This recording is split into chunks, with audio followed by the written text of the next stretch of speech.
We are back with another Insight conversation as part of the ATL Education Expo. I am here with Dr. Ryan Lee James, the director of at the Rollins Center for Language and Literacy at the Atlanta Speech School. I think I got that right. Definitely correct me if I didn't. Awesome. Ryan, thank you for taking the time with me today. Absolutely. Glad to talk with you, Ian. And I'm really excited to dig into your backstory because, first and foremost, the Atlanta Speech School is a really well-known institution here in Atlanta, but and I think it's probably well-known beyond Atlanta too for all the work that it does. I know that when I used to be a teacher, I never heard of the Atlanta Speech School for some reason. So I'm excited to dig into your work today. But first and foremost, one of the things we do with these conversations is we love to hear how you ended up in education and the education world to begin with. So I'd love to start by just hearing your story. How did you get into education? Where were your first couple of stops? And then we'll kind of go from there. Sure. So I sort of been in education since the beginning of my career, but Sure. just in different ways. So when I was an undergrad, of course, like many of us, I went to Michigan State. I know you're from Philly, but I went to MSU, go green.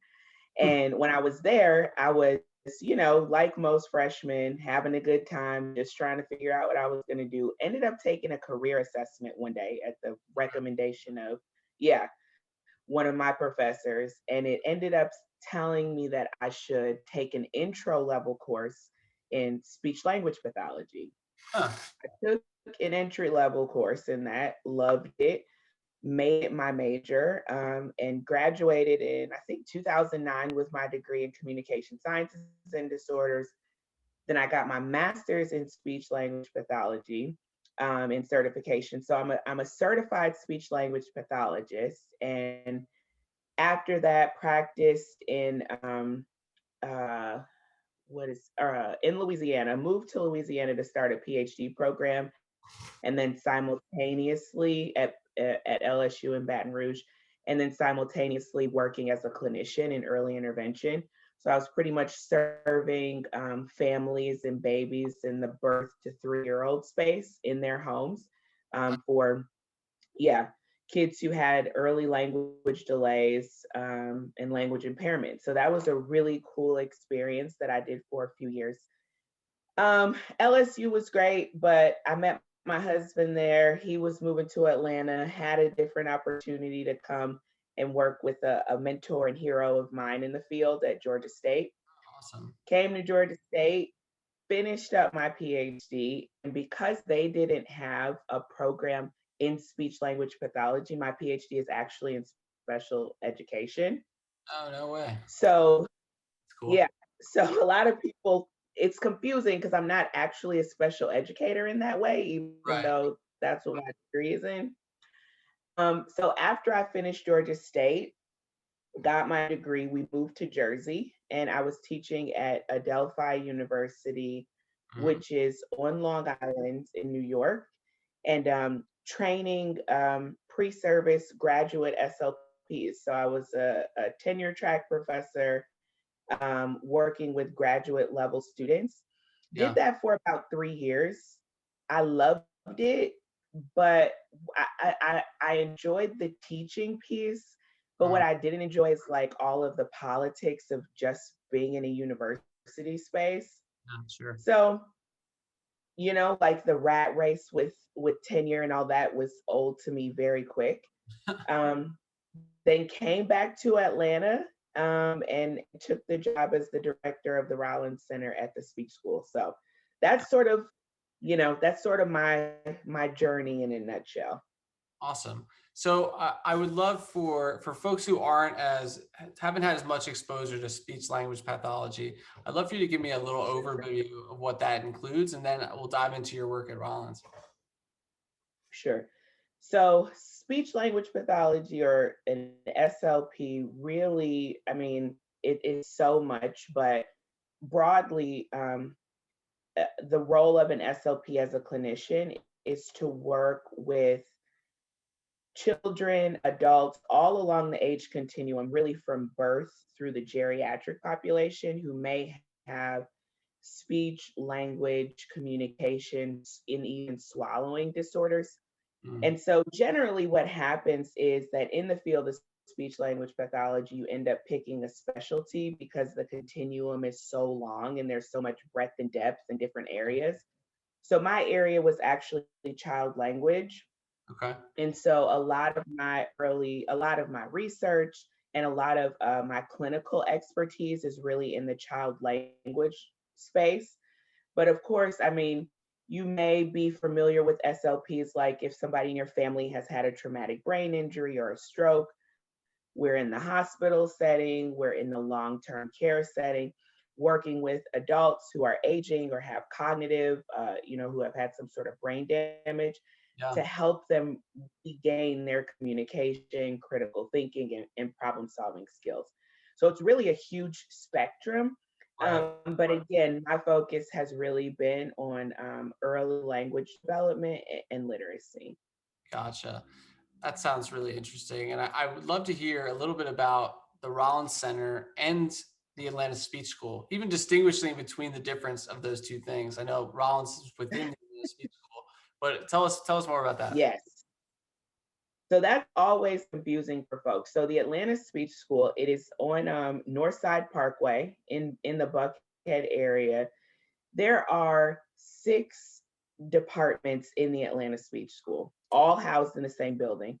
So the Atlanta Speech School includes 4 schools, one preschool for preschool and pre-K, I think for kindergarten, preschool pre-K for children who are developing typically, or we would call them typically developing.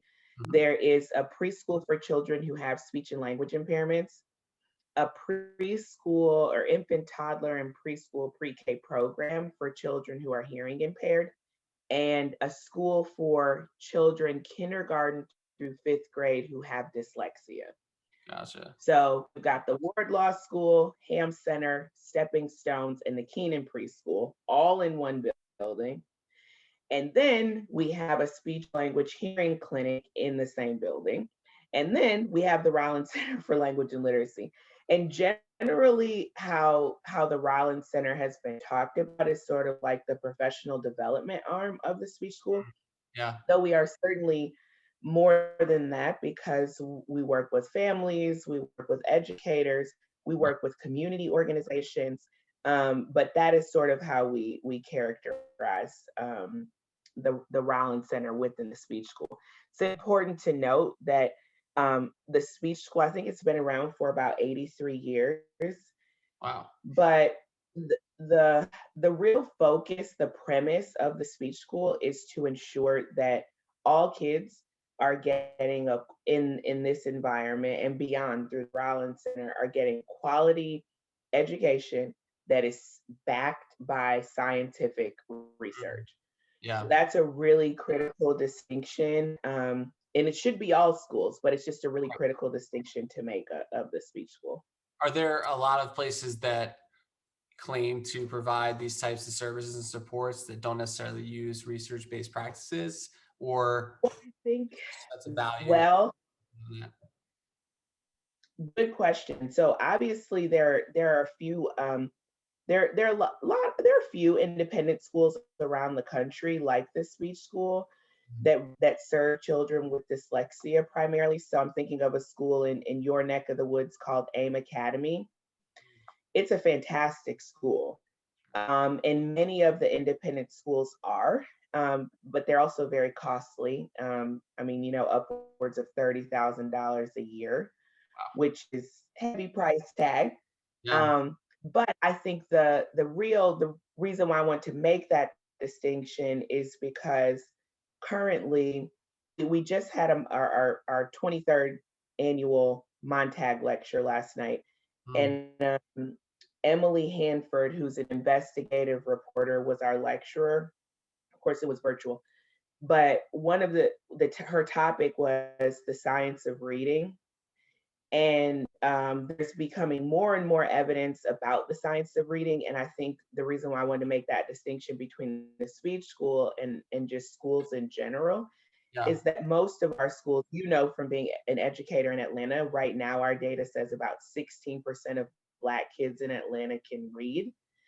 And one of the reasons, obviously, systemic injustice, racism, oppression, like all of that, but also our schools are not using scientifically based methods to teach reading, Hmm. and it's really unfortunate. And it's something that is a mission of the Rollins Center to support and work with schools to improve their reading instruction. Yeah, okay. So let's dive into that because at first I wanted to pursue the line of the line of questioning where, because what's so interesting about the speech school overall and Rollins specifically is that collaborative piece, right? It's like you guys are a bunch of practitioners in one location, obviously working directly with students and families, but you also have this piece where other educators come to the speech school and learn Right. from what you all do. And so, you just said that the average classroom is probably not using science-based methods. Why is that? And in what sort of way? Can you give me like an example? Sure. Sure. So I guess I can. So I'll think of without like naming specific curricula. Yeah. That maybe you are familiar with guided reading. Let's say Sure. a lot of the guided reading sort of or not sort of uses a balanced literacy approach that actually has been proven to not uh, yield child outcomes in language and literacy or reading in the way that we would want to see. Hmm. So I'll give you an example. Yeah. Guided reading you employs like this three queuing or balance. I'll just say balanced literacy. It employs like a three queuing method. And this three queuing method is used when children might come to a word that they don't know. Hmm. So in the three queuing method, we teachers may tell a child to guess or look at the picture or use context clues to try to figure out that word. Sure. Well, that research is really dated. I mean, years dated, and we now know, I mean, over the last few decades, that really how we should be teaching students is through a structured literacy, phonemic awareness, phonics approach, where we're not telling students to guess or use the picture, right? Because there could be a picture of a pony, and then the child may say horse. So now what? Right. But we should really be teaching them to look at the structure of a word and be able to decode that and decode that word, providing kids with strategies to do that. So that's one example. And guided reading and or balanced literacy practices are widely used in schools. Right. And so it's not really controversial, I don't think anymore. I don't think anybody's really refuting that structured literacy is the way to go. I think the challenge is so many schools for so long have bought into balanced literacy practices. Their teachers are trained, they've bought the curriculum, they've got the materials. So it's like, how do I change from that? But an interesting fact that I'll share, and I mean, I could share a similar fact about the speech school, but since you're from Philly, I'll Mhm. share it about the school AIM Academy. They're a fantastic school, and they have some data that shows that, and these children are dyslexic in their program. So that's another thing to keep in mind, right? That these kids have neurobiological differences in the way that they process and learn to read. Right. Right. But um, and the research that came out of AIM Academy showed that by them teaching their students in a structured literacy approach, that they're graduating students on a or students are staying in their program a shorter amount of time, but graduating reading far, far, far, far, far Mm. above what the national average is. And so Wow. if you think about what the structured literacy approach can do for kids who have dyslexia, what could that same approach do for kids who are typical, Right. Right. right? I mean, so it's like I said, I don't think it's controversial anymore. I just think it's a question of how do we move our schools more away from balanced literacy toward structured literacy. And not that all of the practices are bad. I should say that because you know, I don't want anybody coming for me after you share this. So it's Right. not that it's all bad, but I think there are elements of the balanced literacy approach that are really counterproductive to teaching students how to read. Yeah, it's so fascinating, and you pulled on the thread that has come up in other conversations we've been doing about how, just generally speaking, there's research of how the and people may not even realize, like, our understanding of the brain and how we learn is still very new, right? Like, we Yeah, only have a couple of decades of real good research, but one of the things that comes up is, there's research findings like the ones you're just talking about, but then there's the entire process of getting those findings into the system, into practices that people use. And I'd love to hear yeah. your perspective on, why do you think it takes so long to change that? I mean, if there's, markedly better and different ways that we should be doing this stuff, you'd think everybody would want to hear that right away. Yeah. So I literally just asked this question on behalf of our viewers last night to Emily. Awesome. But it was the same question. It was like, why does it take so long? Yeah. And I think that by being in the university space as a researcher and things are slow. Right. And also implementation science or translational research has not really been a focus. So it's like all these research studies will be conducted and then they're reserved for or published in peer reviewed journals Right. that you and I, if you're not in the university space, you don't have access to those. You Right. also don't want to read a 30-page journal article in, Right. speech language and hearing research. Like you want a quick one-page executive summary or something Right. that tells you what you need to know. And so we haven't really, I think, as across fields, really prioritized, that translational piece to make sure that whatever new research, new knowledge is developed in the ivory tower actually makes it to Right. people who we want to implement on it. So I mean, it just takes a long time. I think the field of education, the field of communication science and sciences and disorders, my area, I think we're getting better at it with Mhm. more publications that are totally focused on, you know, publishing it, translational papers and implementation science that's Right. directly related to the field. But things do take a long time. And then you got that whole thing where you're trying to change folks' behavior. Yeah. They've been doing it. I mean, and that's another reason why I left the university space. I mean, there were people who were, you know, twice my, three times almost my Mhm. age, Yeah. who were just committed to doing it the same way. Right. Yeah. Everything. And They that want to run makes meetings the same. perfect sense. I mean, it's crazy. Right. I mean, it's so interesting because and I was literally having a conversation this morning with another person in one of these conversations, and we were talking about how, thinking about this from an educator's perspective, somebody who's going in the classroom every day, Mhm. educators by and large get, well, there's a lot of whiplash from change when you're an educator, because on the one side, your daily job is change. Like, you're in a room with however many students who are variables that you have no idea what they're going to show up like. And so every day is just managing chaos and change to try to get Yeah. a productive outcome. And so then you come, and that's why changing behaviors for teachers is so difficult when you're trying to implement a new tool or new practice, because they're already dealing with chaos every day. And then you come in and try to get them to change the things that they thought they had down, to prepare themselves for that chaos. And it's, well, okay, here's even more stuff I have to deal with. But at the same time, like, this is how this stuff needs to work at a certain point. And another thing that's come up is that, so the teachers get jaded after a while, because it feels like every 2 years there's a new For thing, sure.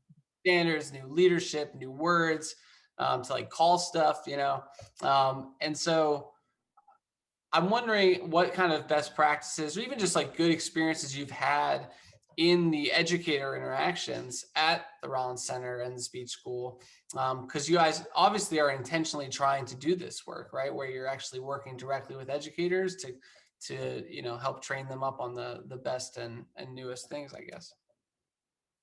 Yeah. Yeah.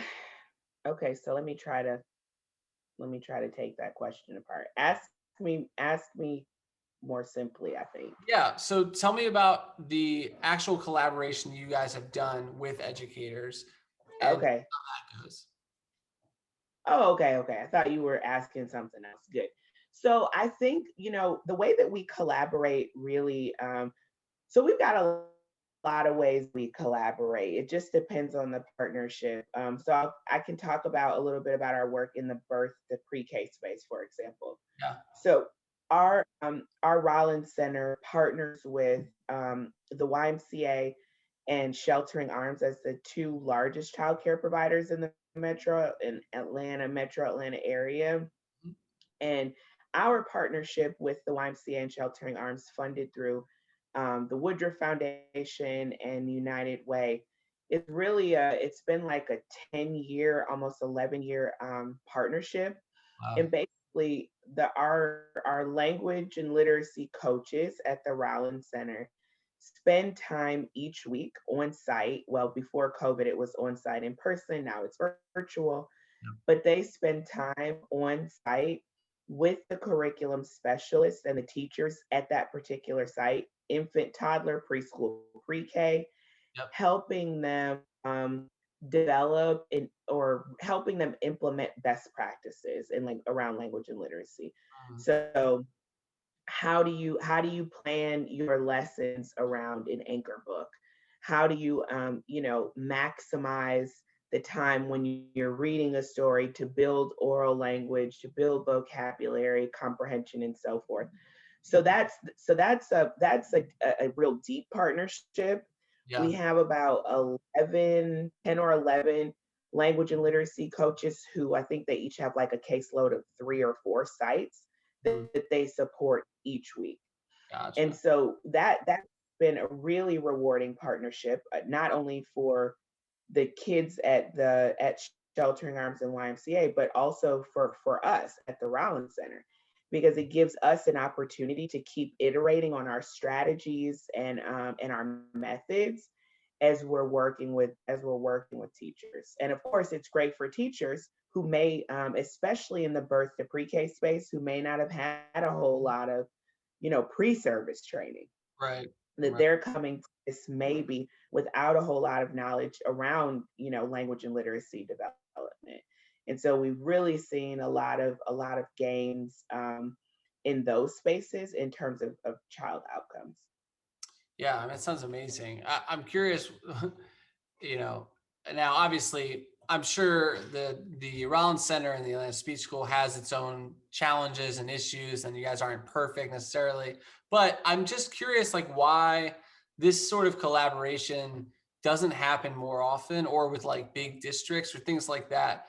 Because again, like, trying to I'll give you the example I'm thinking of like a best practice that like popped up a few years ago, and then it just spread like wildfire everywhere. But by the time it reaches teachers, it's sort of for lack of a better term, sort of a bastardized version of what it was.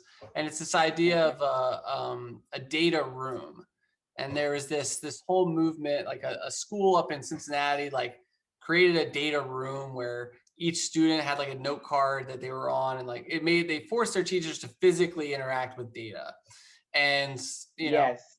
then their results went off the charts or whatever, they had great gains. And then before you know it, like everywhere, people are like, we need a data room. And obviously, like, Yeah. the point isn't that you need a physical room with the data on cards. It's that you need to develop a culture and a Be a series of data-driven practices. culture. That's Yeah, right. but you get the, I mean, this happens in education all the time. We take the literal interpretation of something, and that's what gets implemented. And so, I'm curious why you think this collaboration doesn't happen more often, or why stuff like that happens where you get really the wrong takeaway from the research. Yeah. I don't, so the Rollins Center is really unique in that we are a part of the Atlanta Speech School, but yet we were set up to do this external facing work. Mhm. And we operate 100% off of, philanthropic investment. So I think that your question, I mean, obviously, sometimes these things come down to the mean green. Right. We thankfully, our organization is well funded. We've got tons of partners, tons of um, funding from local funders, but also national funders to really support this work. So I think it takes for a community of you know the philanthropic community to believe in this work, to Mhm. invest in it, for then organizations like ours to be able to do the work. But Right. there's also this whole component, and I think of like pre-service, like what the responsibility is on colleges and universities in the pre-service space to Right. make sure that their students are graduating with what they actually need. Yeah. So someone recently said, like, well, it will take, if we added all these reading courses, graduation would take you know, a whole nother year, which would be more expensive. And I'm just like, well, I remember when I was an undergrad, Mhm. if I go back and look at my undergrad transcript, I've got power walking, Yeah. bowling, Right. yoga, like Those there are was some things. those are the padding the stats and padding the checkbook, Absolutely. I took cardio. Yeah, exactly. Yeah. That is certainly though that was an area where I could have beefed up on these different courses. I didn't necessarily have to go to graduate school to get like, Mm. right? Like some of that could have been built in. So I think it's certainly, uh, it it's worth colleges and universities, just all of us, like rethinking what does pre-service teacher education really need to look like, especially in the early learning space. Yeah. When we're talking about pre-K to third grade, where kids are learning the foundational skills for literacy, you really shouldn't be able to be in a pre-K classroom or first or second or third without having understanding of that. Yeah. Yeah. Absolutely. You I mean, know, yeah, it's crazy. it's wild. And it's funny because I feel like definitely in the last, I mean, I've noticed it personally in the last 5 or 10 years, like the amount of emphasis placed off of, ages 0 to 5 and the importance of pre-K and early childhood, like people seem to really be getting that part, the brain development Yeah, that's flying around. That's like the thing everybody talks about, which is great. But then you don't really see the investments made alongside of that, right? And yeah, to your point, it it I why it's great that philanthropy exists and philanthropic dollars help to make things like this exist in the first place. But you got to wonder. It's like I'm like, hey, you're telling me you know exactly, well, not exactly, but you guys have best practices around how to teach students to read, especially students. totally. Why is the major school districts not being like, all right, come in and teach all of our teachers this? You know, I guess it's I mean some of it, so much of it's political, so much of it, comes down to the dirty dollar. I mean, but yeah, the reality is, so one thing that we talked about last night in this Montag lecture Mhm. is raising awareness among families and communities. Are Does the average family know that in Atlanta, only 16% or maybe 17% of Black kids are able to read? Do do we know that? Like, let's start there, Right. because I think if we start, like, if that is plastered all over, families know that, Yep. then we can like build a community to start asking questions Mm. and really start challenging what schools are doing, because that's how we would get change. Because Yep. I don't even think that some families are familiar with that. Right. And you shouldn't have to be a research. I mean, it's ridiculous to think that parents should have to learn about guided reading, balanced literacy. Why should a parent have to know that? The parent should send their child to school and have confidence that the school is doing the right things, the best things to help their child achieve. So I do think that part of this starts at the community level, where we're just like raising awareness and challenging schools and districts to do better for our kids. There's no way that, you know, almost 84 or 83% of our kids just weren't, they're just not good readers. They just weren't born to read. Doesn't make any sense. I don't, it's ridiculous. Right, It right. makes it makes no sense. Yeah. So yeah.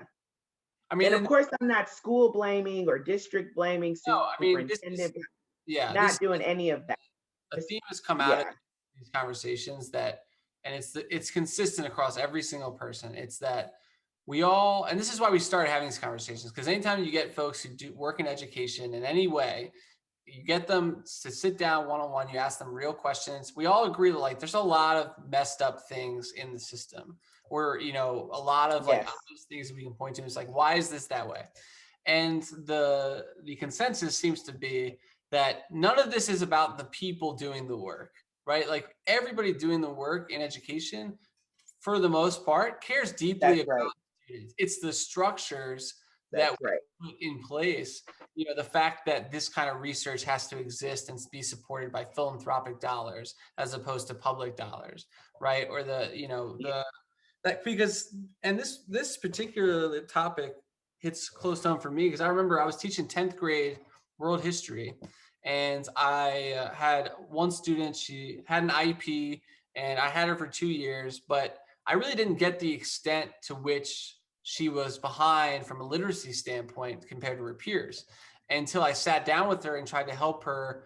We were working through just honestly a pretty basic recall multiple choice question, and I sat with her yeah, and she would read a sentence and she wouldn't, like, the answer was literally written in the sentence verbatim. And because I was a terrible assessor of anything, but she would read the text and then not know the answer to the question. And it was that I hadn't been trained on reading at all or literacy. Like, yeah, the program I went through was light on training to begin with, but it was the first time I realized she's not even reading for comprehension right now. So it's just like she's just reading the stuff. And yeah, she was not the only one, as your stats point out, right? I mean, if we did a yeah. true diagnostic of students in Atlanta, or probably any Uh, city, it would be, and yeah, and that's the other thing to say, right? It's certainly not on Atlanta. This is everywhere. yeah, I'm from Detroit. It's Detroit. It's Phil. yeah, It's all over. It's right. rural. It's not just urban. It's all over. And I think to your point, like it's one of the challenges that people just don't know the extent of this stuff, right?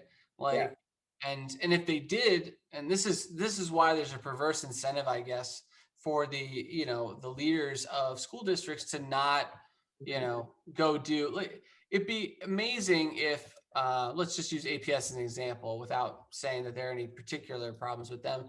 But if APS were to come out tomorrow and say, you know what, next year, because of COVID, we're going to do a deep, like real diagnostic test for every single student in the district to figure out where they are in reading, writing, math, whatever it is.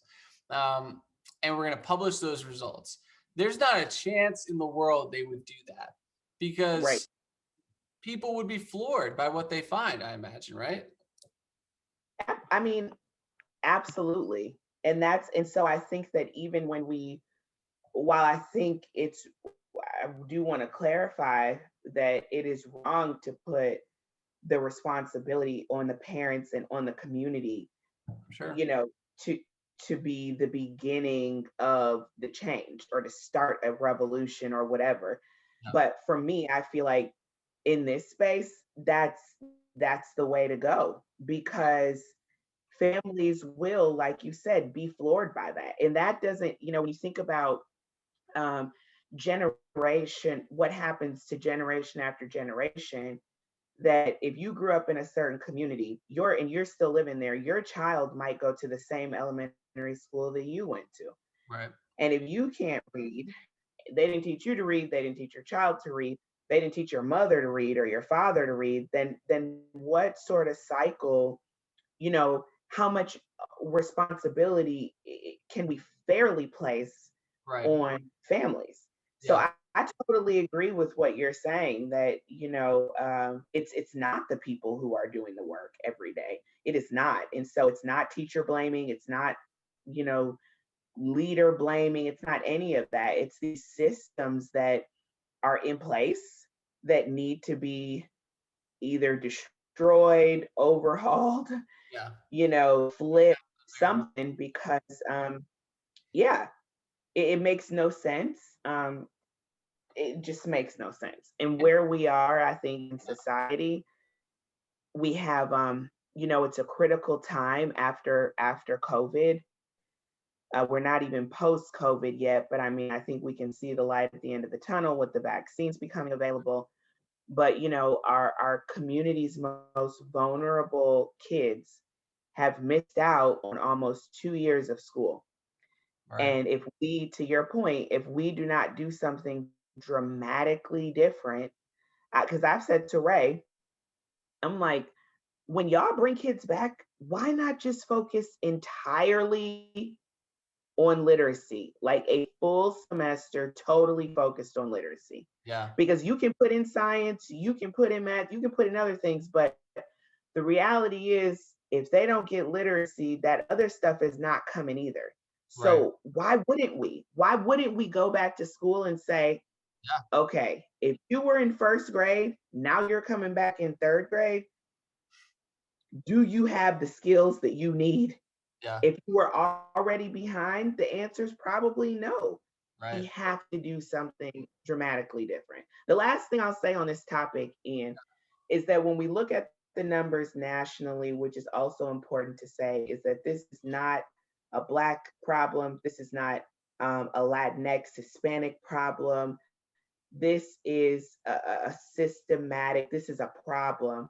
Our Black and Brown kids are certainly disproportionately impacted, Right. but the data for white children, I think, is like, 47 or something percent nationally.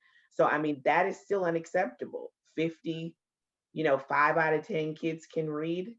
Yeah. That should be unacceptable. Because if you put all 10 kids up, line 10 kids up, how can if you're okay with that number, then which of those 10 kids are you fine saying, okay, you won't be able to read, you won't be able to read, out of 10? I mean, it's insane. And so it is, it's really, it's a problem for us that we really need to address. Yeah, no, I 100% agree, and we could talk all day about that specific type of issue. But to be so we know there's deep problems. So let's close with the question about how we might, or what a system without those problems might look like. And so the question we're closing with for all these conversations is, what do you think education should look like by the year 2050? About 30 years from now, good educators, we backwards plan. And so I would love to hear, Yeah. at whatever level you think at and feel comfortable at, what do you think the space should look like by the year 2050? I think by the year 2050, we should be in a place where we recognize that education, that not education, let's say learning, starts in really the third trimester of pregnancy. So I told you that I'm going to have a baby next week. Yeah. My baby, who's in here right now, can hear my voice. She's hearing different sounds of the English language because we speak English. Right. When she's born, we're going to do a lot of talking to her, and all that sound, all those words that we're pouring into her from day one are going to make a huge difference 5 years later when she starts kindergarten. So Right. I hope that 30 years from now, we're thinking about learning is starting from the very first day of life, if not before, and thinking about that continuum, not just through literacy, but all the way through, higher ed and what that looks like.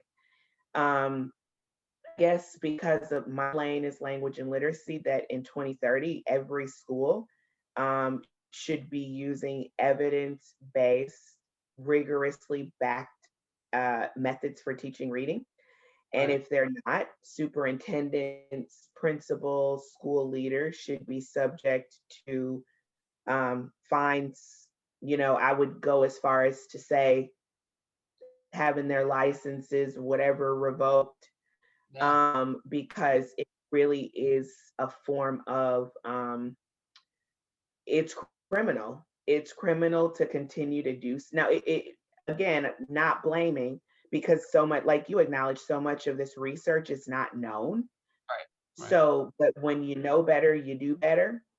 And so I would like to see that, and beyond our district leadership, that our local governments, our state governments are accountable. Yep. If you don't, if there's no accountability, then we'll be in the same predicament.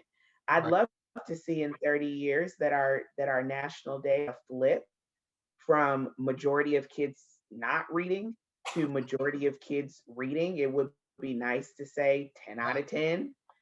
Right. Um, and then also in the higher ed space, and I guess even before that, in secondary school or middle school, that children are entering middle school and high school without the barriers or challenges of literacy.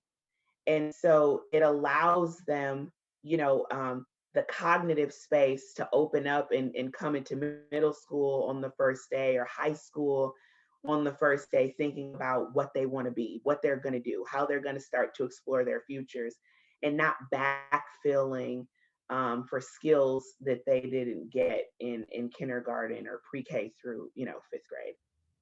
Yeah. I So love. that's high level, but I'd love to see it. I'd love to see it happen. Yeah. Hopefully, it won't take 30 years for us to start using evidence-based practices. But that was the frame of the question. So I 100% agree with you on that. And thank you so much. Again, this is Dr. Ryan Lee James, Director of the Rollins Center for Language and Literacy at the Atlanta Speech School. We really appreciate you taking the time.